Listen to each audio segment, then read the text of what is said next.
Welcome to the Raise podcast. I'm Carol Barwick. We're here to raise your confidence and inspire your creativity. Each episode, we will have a different guest who will be discussing our Raise word. The Raise word is a word that will encourage you or empower you and at times inspire you to explore the word a little more for yourself.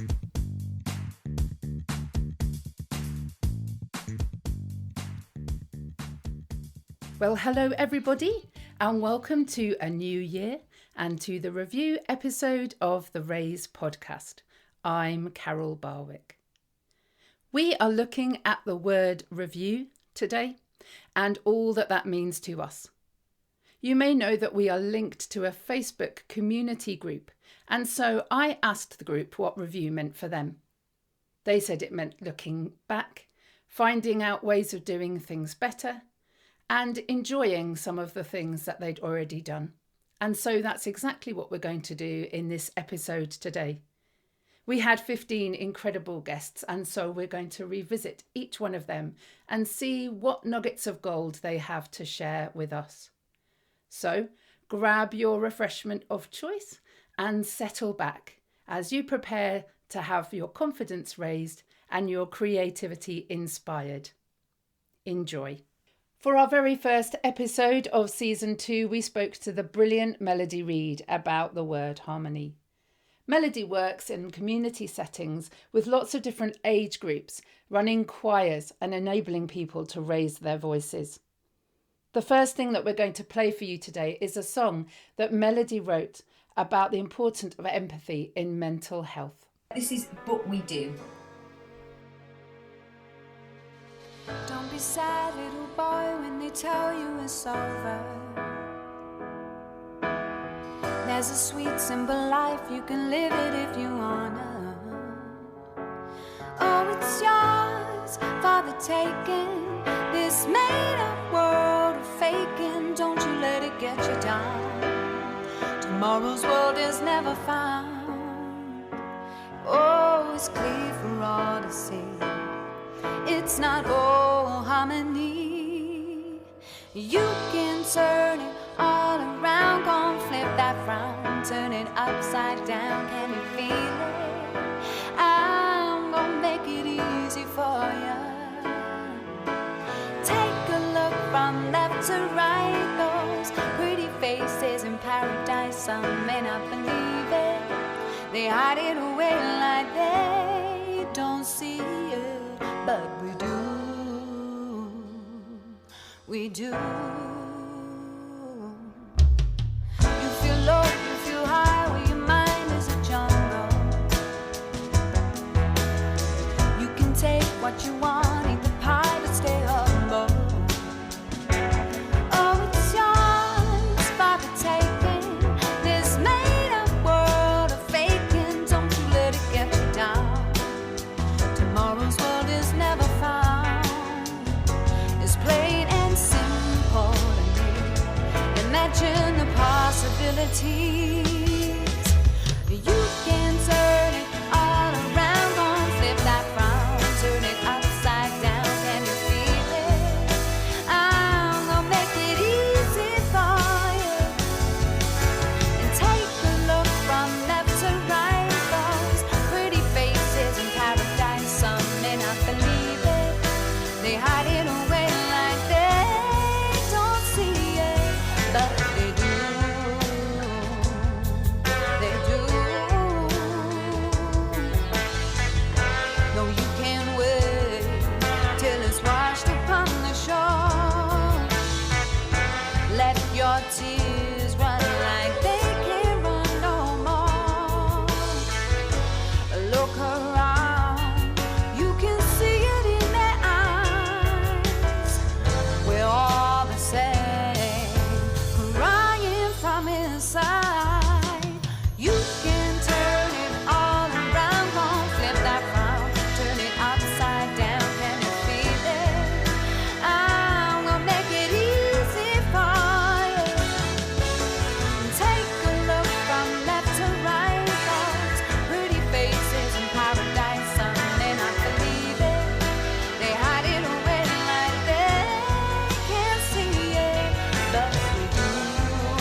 a wonderful way to start our review episode. Melody was also involved in writing a song with her children's choir. This was no ordinary song. It was a way to connect with our brothers and sisters in Ukraine. It's called Hold Out Your Hand, and if this message touches you, please get in touch with Melody. Her details are on the show notes of episode 1.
In episode 2, we talked to David Nussbaum about the word hope. Now, the thing about our guests on the podcast is that not everybody knows them, but David Nussbaum has worked with some incredible people. In this particular episode, we talked about the Archbishop Desmond Tutu and how he felt about prisoners of hope. It certainly can, and I'm pretty sure that that tradition. So when I joined the elders, Kofi Annan was the chair, so he was my boss, and they didn't do that 1 minute silence at the beginning of the meeting. I'm sure that when it did happen, it was when Desmond Tutu, Archbishop Tutu, was the chair, who had been chair before Kofi Annan, and he had very strong things to say about hope. When the elders was formed, they said to him, well, what do we call you? And he said, you can call me Arch. So we all in the elders referred to him as just Arch. And when I wrote to him, I would write, dear Arch. He would describe himself many times in interviews and on platforms as a prisoner of hope. And indeed, one of his sayings was, I'm not an optimist. I'm a prisoner of hope. Optimism is very wobbly. You sort of lock on to some assumed future event or outcome or result. And it can be very wobbly, because then what happens if it isn't realized? What happens if something goes wrong along the way? If all your optimism is very rigid, very brittle, it can be very wobbly. Whereas Architutu thought of himself as this prisoner of hope, and always thinking about how can we expect the best, what good might come out of this situation that we may or may not be able to see at this moment. And I think that's a very powerful orientation to have, particularly when times are hard, as of course they were for him through, the years and indeed decades of difficulty in South Africa at that time. Yeah.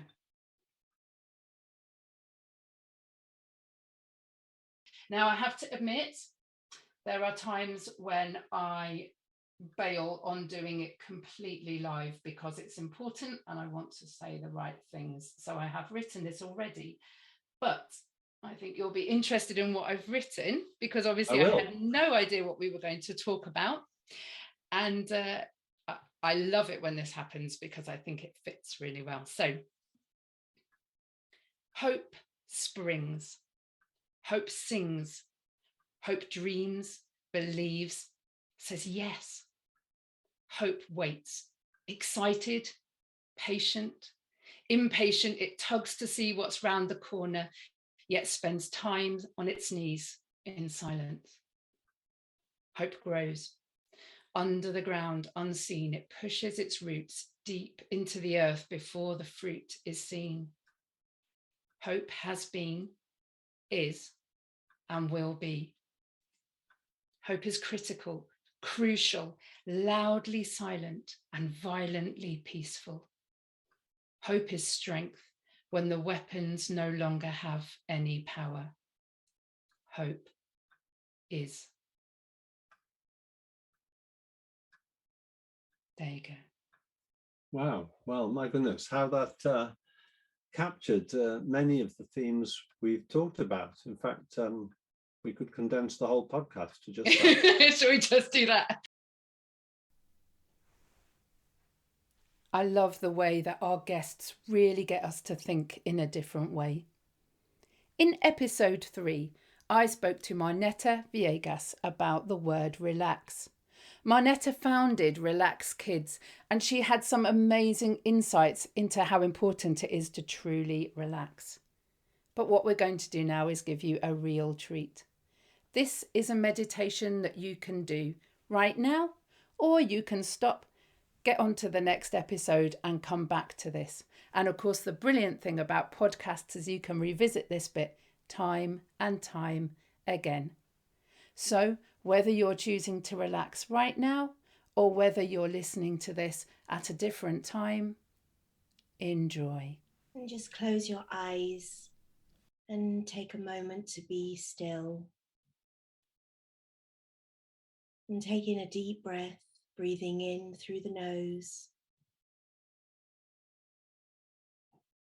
and out as slowly and as gently and as kindly as you can. Breathing in and breathing out.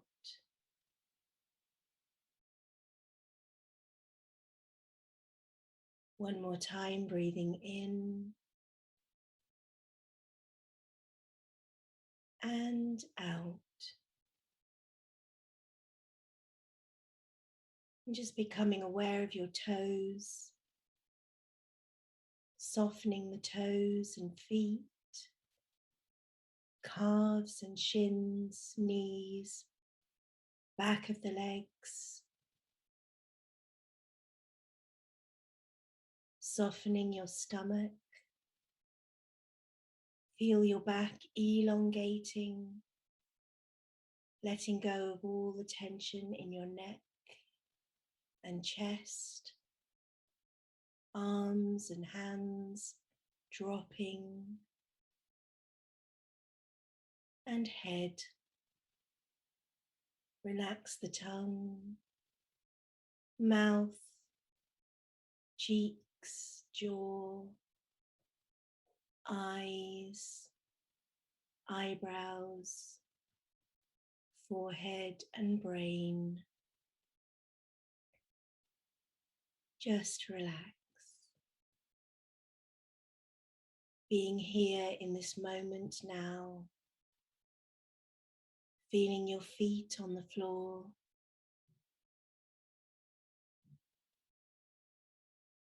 breathing, being, accepting this moment now, not trying to change. And in the stillness, seeing if you can find that spark of peace inside.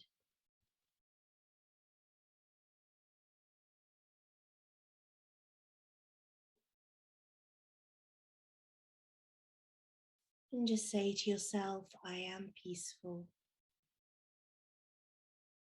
I am peaceful. I am peaceful.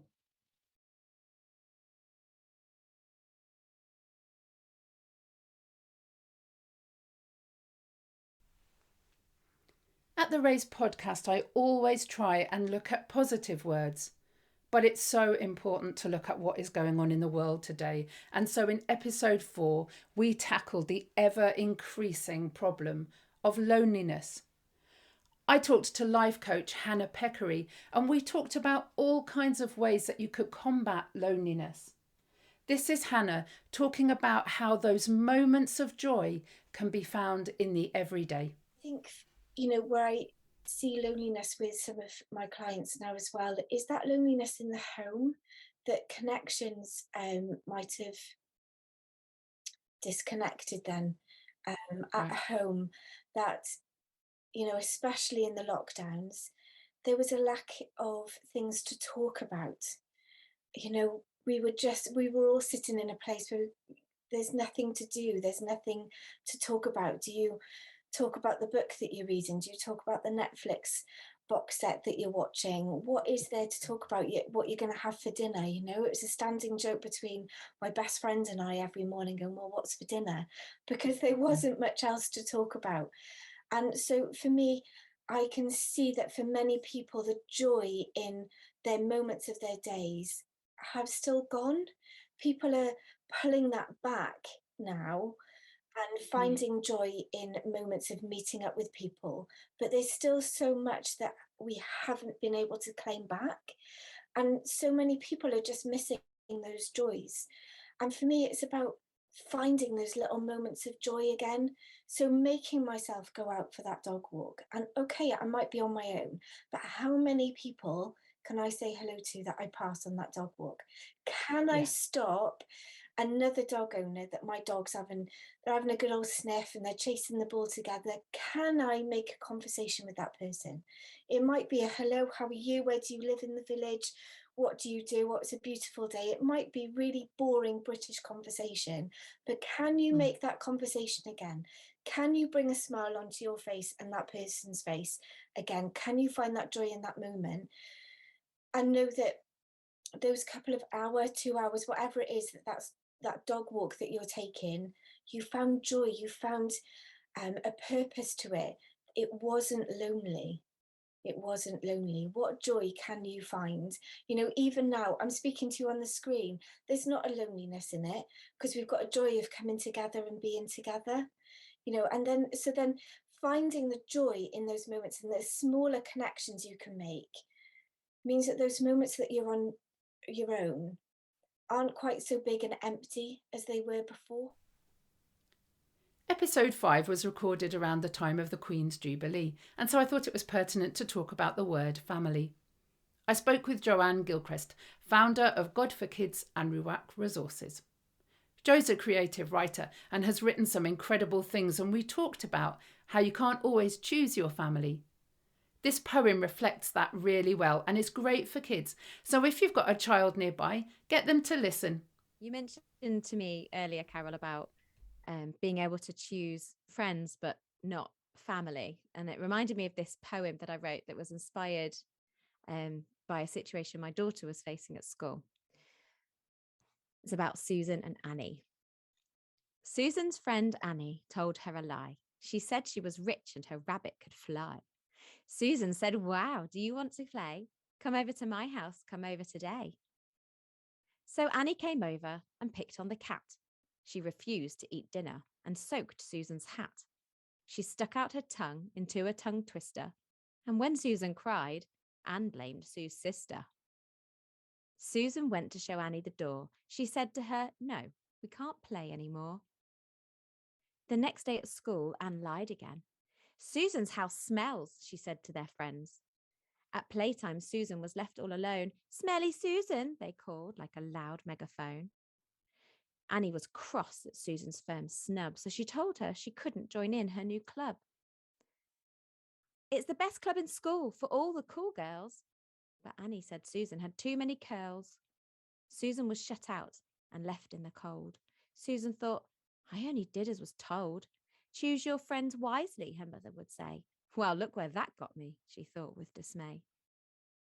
It went on for a day. It went on for a week. No one would play with her, not even speak. Susan wept, but nobody cared. Please help me, God, she cried in despair. Who loves you most? Her mother would ask. You, Dad, and Jesus, she said super fast. Then that's whose opinion matters the most. You don't have to listen to others who boast. Then one day Annie was missing from class, and the next, a whole week went past. Nobody knew where she'd been all week, but when she came back, her face looked bleak. Something quite bad must have happened at home, but Annie stayed silent and played all alone. She didn't want to join in any game. The cool club was closed. It wasn't the same. None of her old friends knew what to do, so they simply ignored her, except for our Sue. Susan felt bad for her classmates' distress and paid her a compliment on her nice dress. Annie broke down into tears and cried. Out came those feelings she held deep inside. Susan gave Annie the biggest of hugs and said, it's okay to cry, I won't judge. Annie confessed it had been a bad week.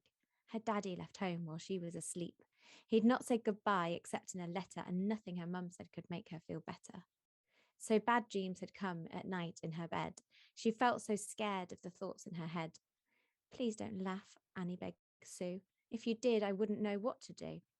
Let's be friends, Susan agreed. We'll start a new club, she firmly decreed. Why are you nice to me? Annie replied. I've been so mean to you. Susan just smiled. We all need a friend, especially when we feel like we'll never be happy again. I forgive you for every mean thing that you said, and even for drenching the hat on my head. I know what it feels like to be all alone. So let's be friends. Will you come to my home? I've said that this episode is all about the word review, and review is about changing things. However, sometimes things can't be changed and we are led to acceptance. I spoke about the word acceptance with the incredible Emma Major.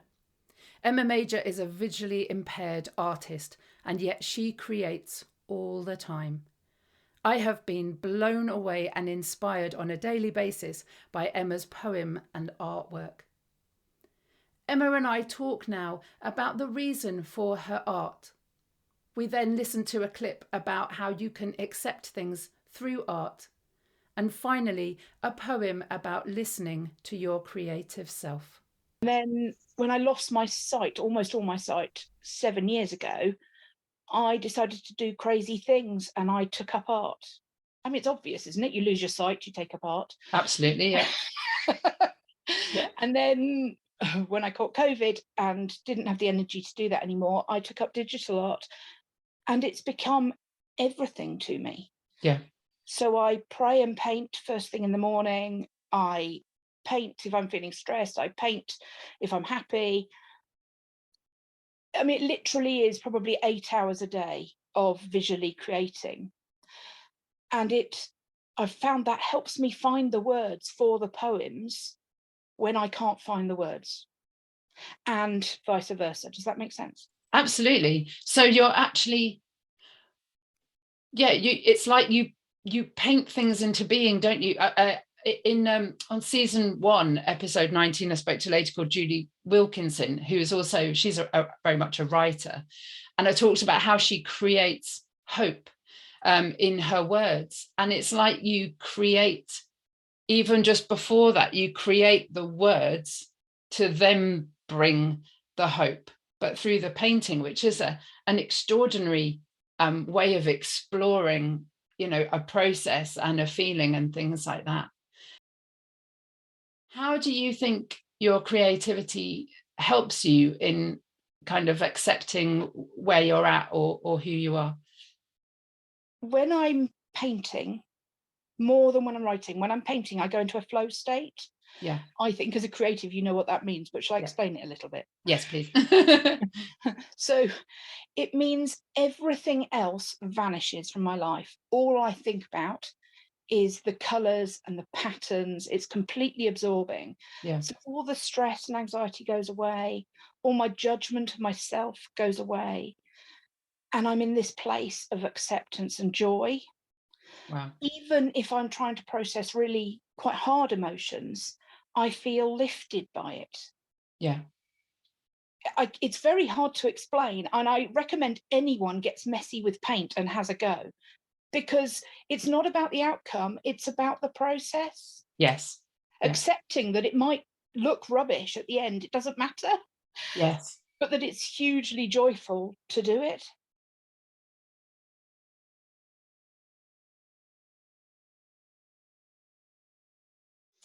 So this is called Listen to Your Creative Self. I feel creative all the time, wherever I am, awake and in my dreams.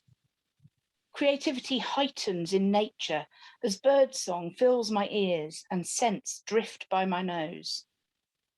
As the light changes, my sight changes. I get even more creative. Music of every sort triggers memories, tempts me creatively. Sometimes I get messy, letting my body free beyond what I see. And then fatigue hits, so I paint digitally, finding new creativity. I am creative. It's part of me. And you. Try and you'll see. It's incredibly important to me that I don't tell people what words mean. And so you'll notice that at the beginning of every episode, I always ask the guest what the word means to them. Episode 7 was the word empower, and I was talking to life coach and children's mental health worker, Cassie Swift. Here we talk about the word empower and what it means to Cassie. I think the word, I love the word empower. I think it just gives people a voice. And it gives them a voice that is actually heard. So it's acknowledged and recognised rather than just being brushed over or sort of shushed, or, it's really stepping into the true you, the true, what it is that you want to do, and being able to share your voice in a really positive way. How a guest talks about a word usually informs the poem at the end, and this is what happened with Cassie. It's a bit like a review, I guess, a review of what we've been talking about. And so this is the poem that I wrote for Cassie on the word empower. Step into your power. Look at the flowers. They do not ask. They do not task themselves with growing. They live simply knowing that they have the power to be. How about you? What about me? How do we grow? How do we recharge? Ready to speak to people, ready to say to people, I hear you. I hear your voice. I've made a choice to take what you've said and give you the wings to fly. I love to have a giggle with my guests, and goodness me, didn't I have a giggle with Dr. Rebecca William Dinsdale, episode 8, when we talked about the word resilience. We started off by talking about her naughty pup Christie and all of Christie's antics. So the first clip is about that. However, the second clip is something much more important. Often when we talk about the word resilience, people struggle with it. And so I asked Dr. Rebecca, what's bad about resilience? How can I put it? The Mrs. Pumphrey of puppies. If you've ever seen All Creatures Great and Small with her dog, Tricky Woo, that is me. Okay, you might have to unpack that a bit for us later on. Oh, there's lots to unpack. And I think it's fair to say that Christie loves to unpack things. So adventures, I've always thought you need to do a podcast, Becca, and I think you and Christie need to do a podcast together. She'd probably eat the laptop. Yeah, I completely believe that. Cable first and then the rest of the machine, I would imagine. If you've seen the film Marley and Me about a very destructive Labrador, that is easy in comparison to Christie. Right, okay. Well, listeners, if you've got pets and you're listening this morning, let's hope that they're not too destructive as you listen to the podcast this morning.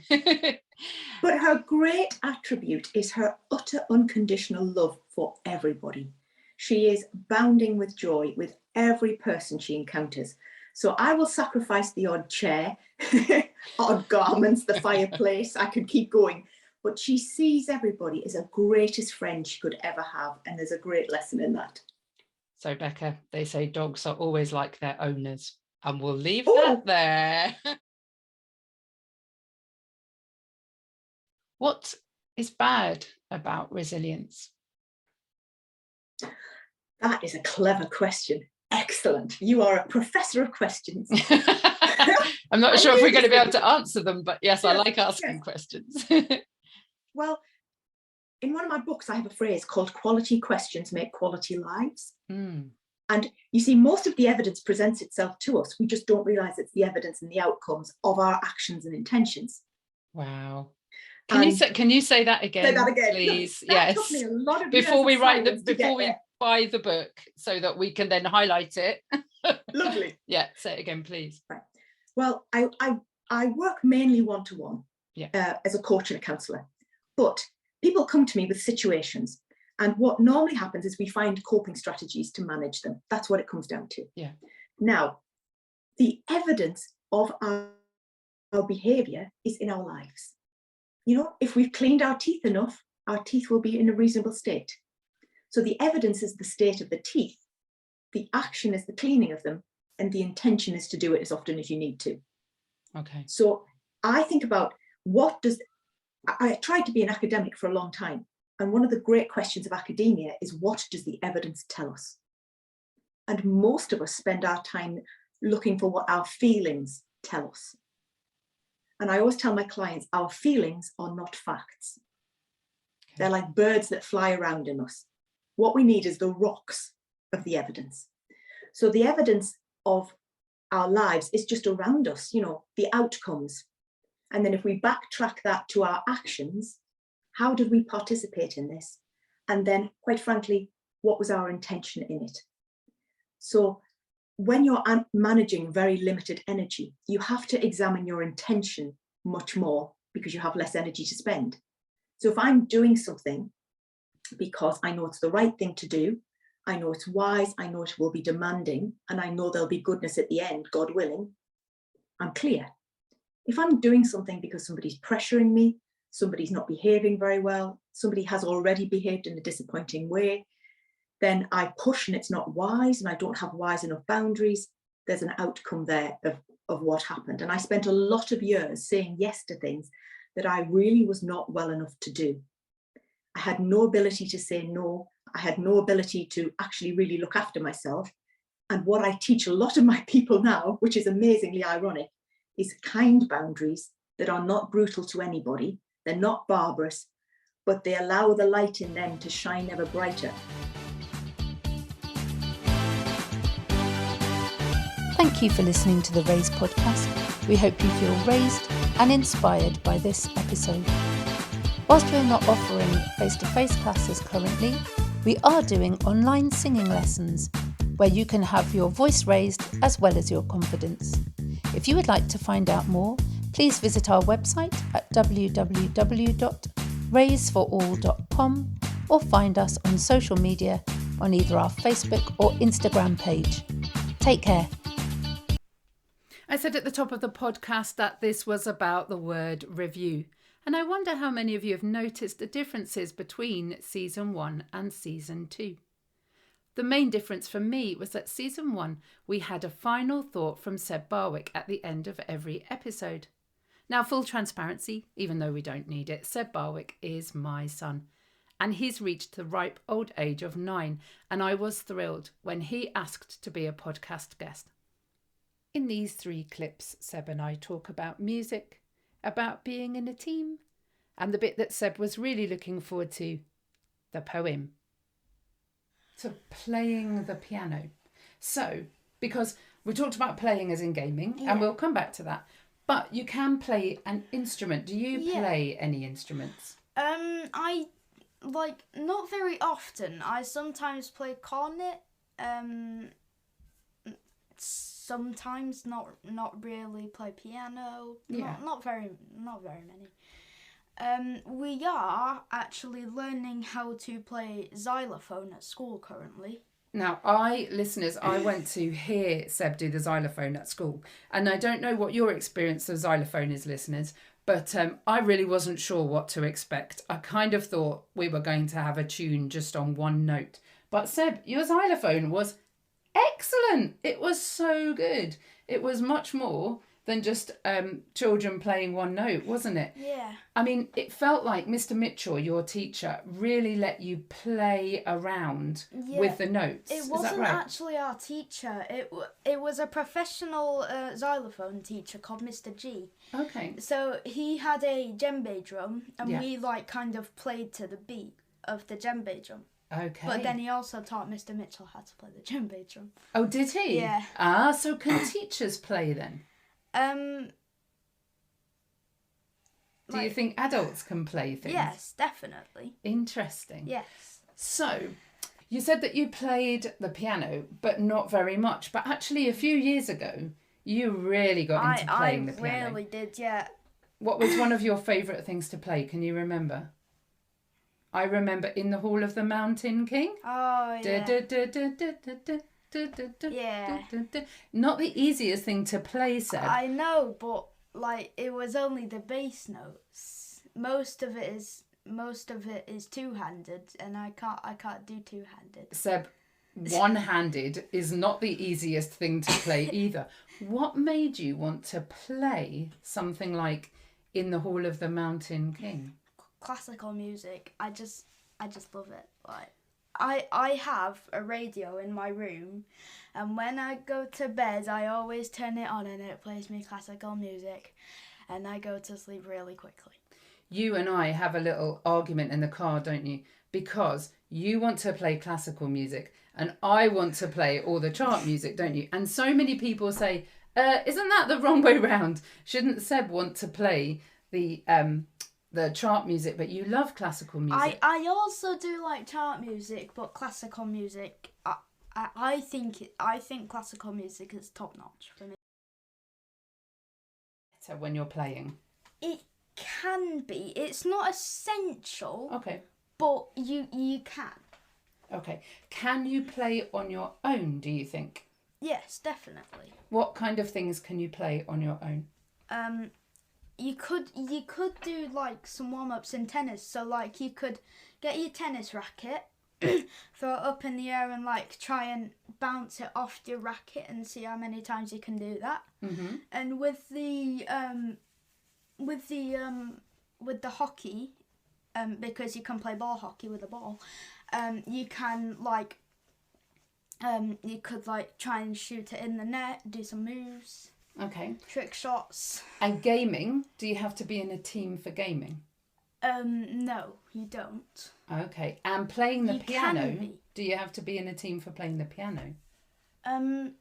No, but in some cases, yes, because if you want to get the full feel of a music, so say you just listen to something on classical music, you'd have to get like a full orchestra to get the full feel of the music, as I said with the Hungarian Rhapsody. Excellent. We now come to the part of the episode where I do a poem. Now, you know I make lots and lots of different poems up. And really, what I do is I play with words. So, you know, a lot of the time, I'm just thinking about what comes into my head. So are you ready? Yes, I'm really excited for this. Okay, so just give me a minute while I have a think. Play. All day. In any way. Game. It's not a shame if you do it on your own. You can escape into a world that you create. Play. On the piano, in your mind, on a board game, any kind of playing helps educate. Ruminate. Think about those things that you want to do and play. Oh, thank you. I've never had an applause on the podcast after my poem. Oh, the brilliant Seb there. The only thing closer to getting your son to do the episode is to do it yourself, and that's what I did in episode 10 when I spoke about the word brave. Now you might think, what's so brave about doing the podcast? You seem to prattle away every single episode, but I'm telling you, it's very different when you're doing it all by yourself. I took the opportunity to share some of my poems and I really enjoyed doing that. And this particular poem I'm going to share fits in beautifully with the word review. It's a poem that I wrote about second chances and I wrote it in the first lockdown. Have a listen and maybe take just one of those things to review and change in your life. Poems. And I've written poems and songs for a long, long time. I think the first time I wrote a poem was when I was about 5.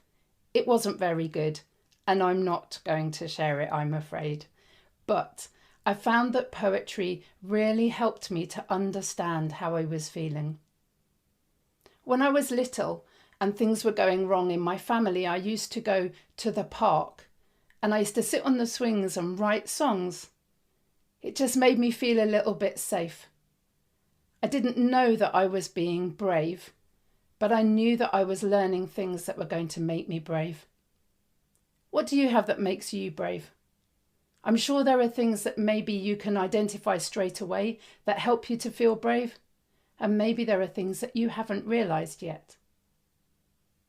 One of the times that I wrote poems was when I first had COVID. I mean, the thing about COVID was it wasn't just me, was it? It was everybody. And it's still going on. How did you feel through that first time? The thing was that although I was feeling unwell, I actually felt in a very safe space. I kind of liked the fact that I didn't have to go out. Now, you know that I love people and I love talking to people. But sometimes just not having to do anything really creates a safety. I wasn't feeling that I needed to be brave, but I knew that there was a time when I was going to need to be brave again. And it really got me thinking about what I could do while I had that space to just be. This poem's come out of that. See what you think. Second chance. If you've bought a lot of things, now's the time to share. Sending memes of being kind, now's the time to care. Got a lot of papers, now's the time, go through them. Made a list of undone tasks, now's the time to do them. Sorries to say, broken dreams, now's the time to mend them. Words that should have been sent before, now's the time to send them. Thought you couldn't live without it, now's the time to try. Just don't know that much about it? Now's the time. Ask why. Got a chance to heal the world. Now's the time to heal it. Never felt much love before? Now's the time to feel it. Always stood in the darkness. Now's your time to dance. Thought it was all just a little too late. Now's our second chance. You will know that the whole idea of the Raise podcast is to raise confidence and inspire creativity. And my guest for episode 11 inspired me so much creatively. Cara Jackson does all kinds of multi-sensory artwork, mainly to work with people who've got various different challenges, including dementia. The clip that I've included is quite an amusing one because what Cara is wanting to do is use every single sense, which is the word that we talked about on the podcast. So she wants to use taste, touch, smell, sight, and of course hearing. But it doesn't always work out the way that you think it's going to. Here's Cara to talk about lion poo.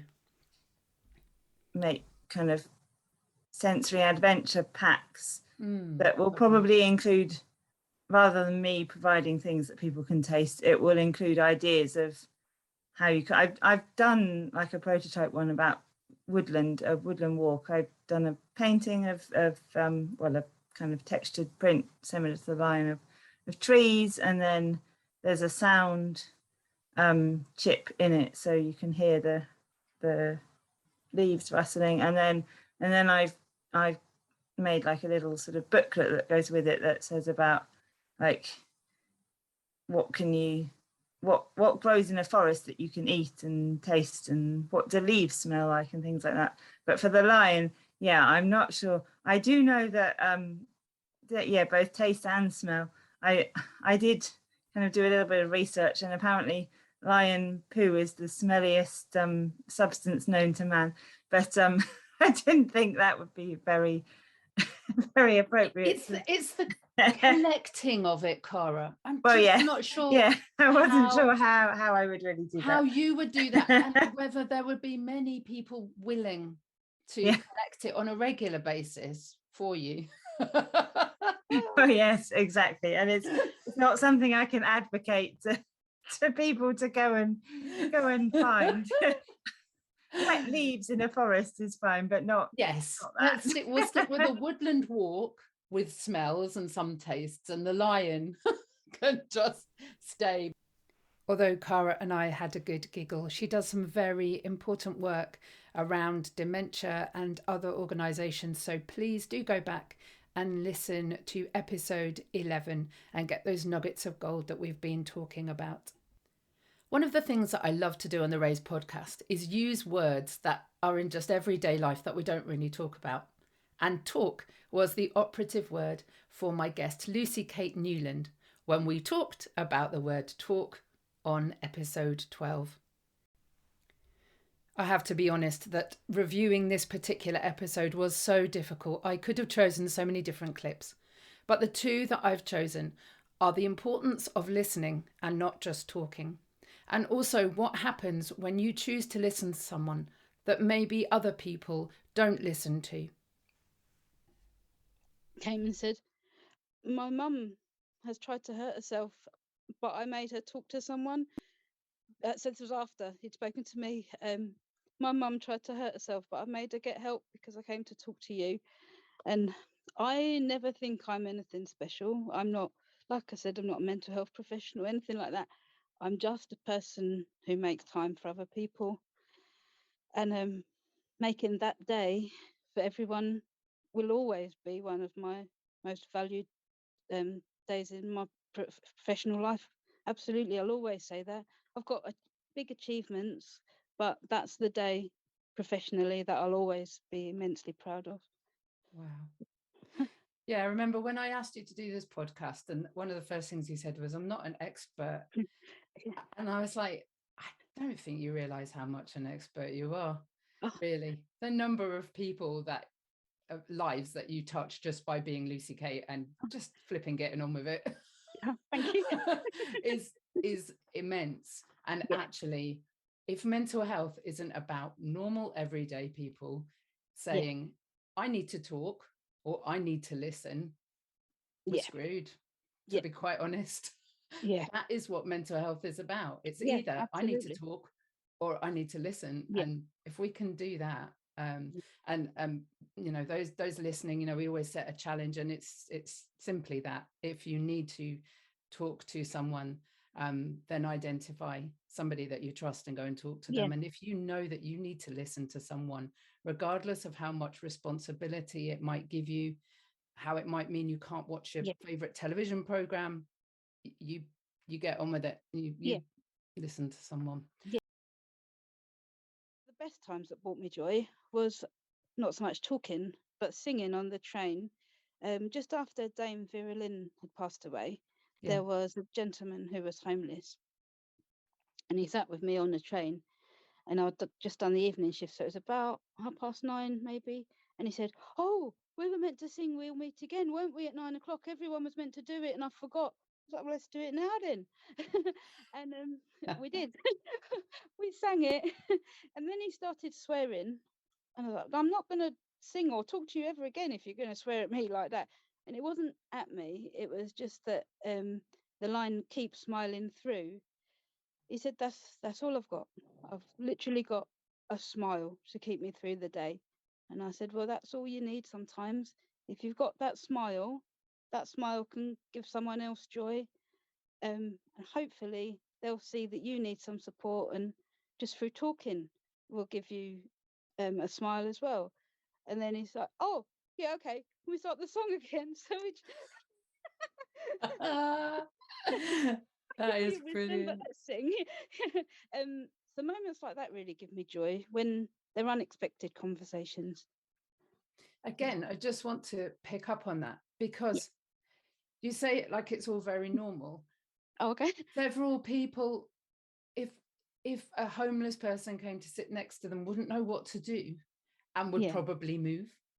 The fact that you're then talking to them and then singing with them, and then when he started swearing, and that was something that you know, you didn't like for obvious reasons, particularly if it felt a little bit intimidating, you then continued to talk to him. At that point, you know, there are several different things that you could have done. You could have lamped him, you could have phoned the police, you could have just walked off. And you stopped singing, talked to him, explained that you didn't like the swearing, probably gave him hope for the next 10 years, and then sang again. That is not to be underestimated in any way. It's not what normal life dictates that we do, but oh my goodness, it's what we should do.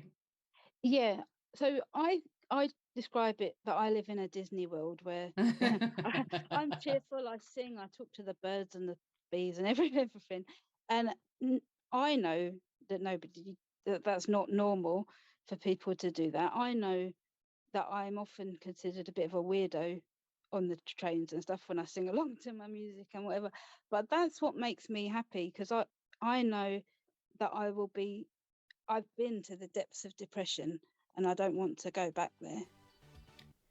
How inspiring was that story? Do take time to go back to episode 12 and listen to it fully. There is so much important stuff in there. Just going back slightly to episode 12, LucyKate did talk about a character called Anxiety Girl, and that leads me beautifully into episode 13, where I talked about the word villain with Gareth Angel Thompson, who just happens to be a wrestler. In these two clips, Gareth and I talk about what villain means and the importance of the role of a villain in our lives. So the word villain, I think, is an interesting word that to me brings up so many ideas and concepts. I see villain as a storytelling device, as a anchor in the world to help us identify not just what villains are, but what heroes are too, because I think you have to have both villains and heroes as the same coin, just two different sides.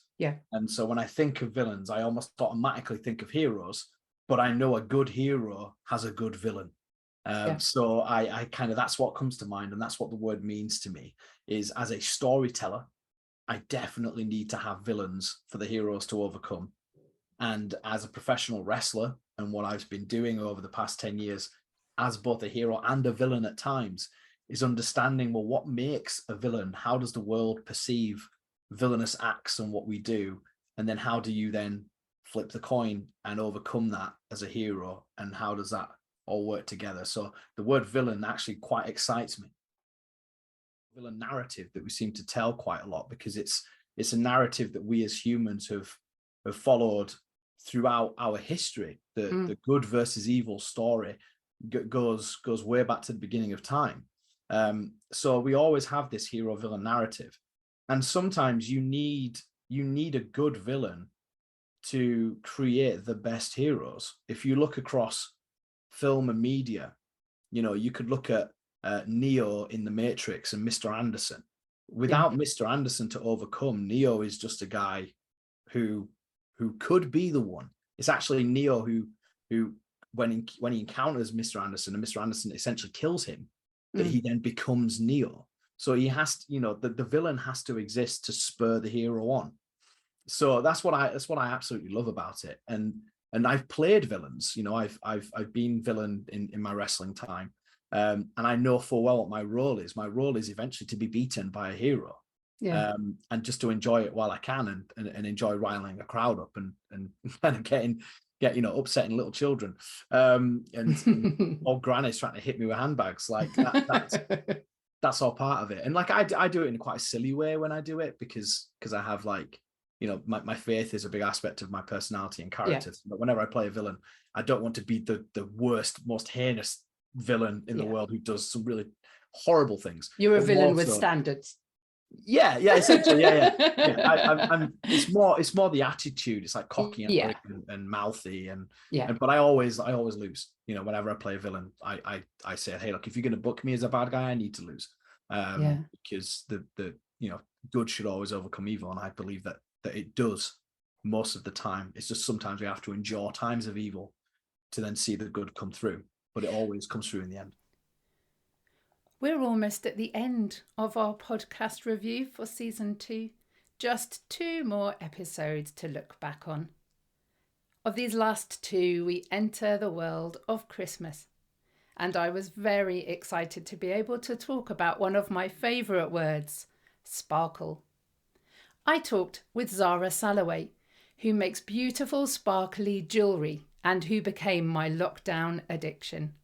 The interesting thing about Zara is that she's also a children's nurse.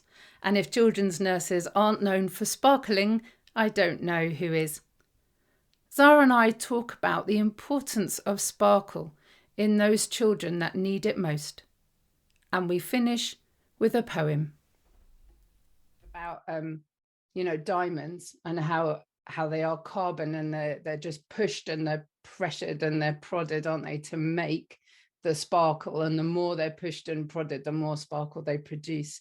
And I wonder if in those situations you're talking about, that's what happens with the children. They kind of, the more pressure they're under, they're actually bringing out their kind of inner selves, really. I think that's really quite a good analogy of kids, especially, I look after a lot of children with special needs who can't potentially communicate in a way and say that this hurts or that hurts, or feel well today. And so you are kind of led by how they are reacting, and that look in their eye you have to judge. And I think that sparkle does tell you what's going on and whether they're in a good place or a bad place. A trail of stardust, shine so very bright. Be the one you're made to be. Try to get it right. Bring a little hope. Bring a little joy. Bring a little sparkle. And please start today. So here we are on our final episode. I hope that you've really enjoyed our review and that you're going to take time to go back and listen to our guests. But we're finishing with A cracker. Now listen, I'm allowed to say that because I spoke to comedian and broadcaster Paul Kerensa for episode 15, where we talked about tradition. This is a lovely long clip. Well, hey, it is Christmas after all. It is for this episode anyway. So enjoy hearing Paul and I talk about the word tradition. Think about the traditions that you have as well. And then we're going to finish, of course, with a poem. What does it mean to me? I suppose tradition to me is, generally speaking, seen as a good thing. Quite right too. Building each year on the good stuff, keeping the good, getting rid of the bad, and keeping what we like, I suppose, and realizing that actually there's a benefit to a sense of ritual to it as well, I suppose. Annual ritual, the fact that we have certain festivities that we just like doing, but often it's about doing these things together. There's a certain sense of togetherness. And after the last 2 years of COVID and lockdowns and things, some of those traditions have been disrupted, and then you come back and you sort of, again, you keep the good stuff. You bring forward onward from here the things that have worked for generations, or indeed you start new ones maybe as well. So there's a sense of clinging to what we think is helpful, I suppose, and trying to get it right next time. Love that. Love that. Yeah.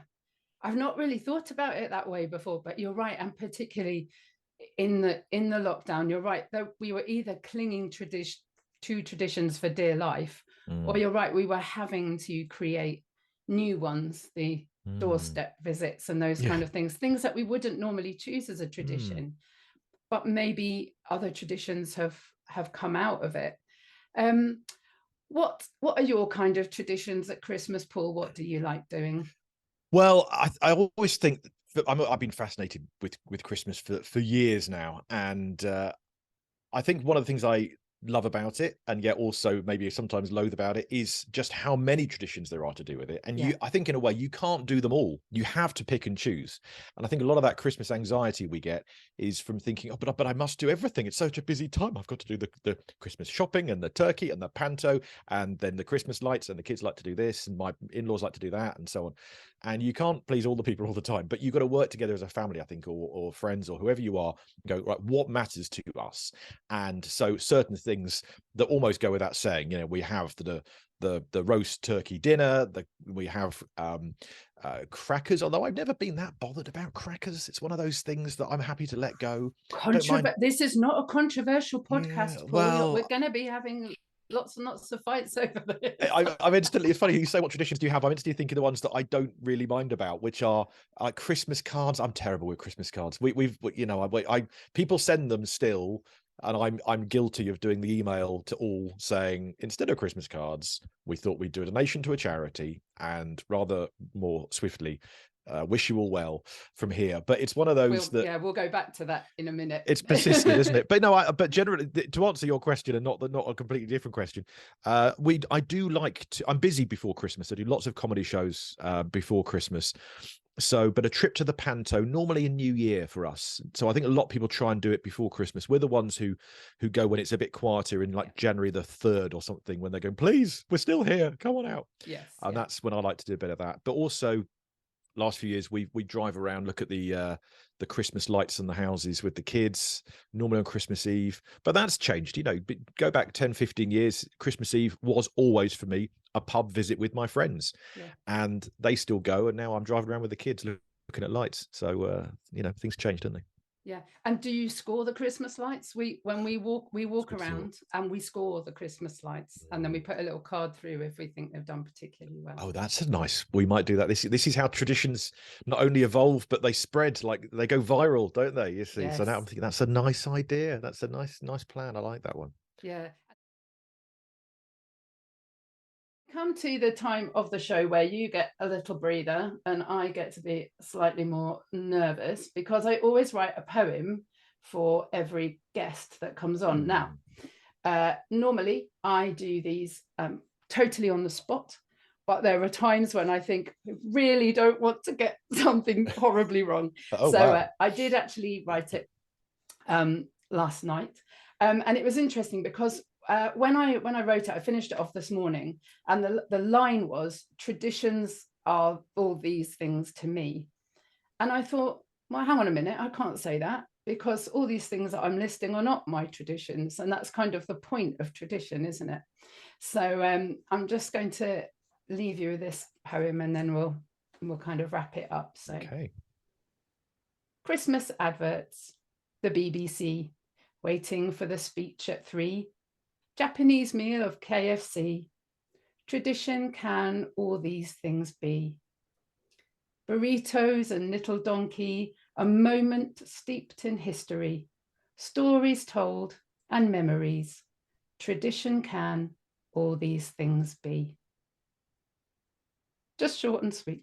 Wow. And look at that. Burritos and KFC. Oh, I don't know when you got a chance to do that. That's impressive. Can I tell That's you, impressive. There was one line missing. My producer won't let me live it down if I don't admit. There was one line missing, and I didn't know what to put in it. So burritos and little donkey fitted in. That's lovely. Wow. Impressively swift work from and I've not even I can't, I'm not going to go with the whole giving you our carol, A Christmas Carol. We can't go there because you've had a lifetime of that. I nearly wore my t-shirt. I had a t-shirt made for me saying Christmas Carol, because I bet you have to, don't you? You do. And so that's it. The end of our review. I want to take this opportunity to thank all of our guests, and of course you, the listener. Thank you for every rating and every time you have shared the podcast with somebody else. We want to reach as many people as possible to keep raising confidence and inspiring creativity. Can I also thank Hannah Johnson, who produces the podcast for me? Without her, we would be nothing. And of course, this isn't goodbye. Season 3 is on the way. Until then, take care.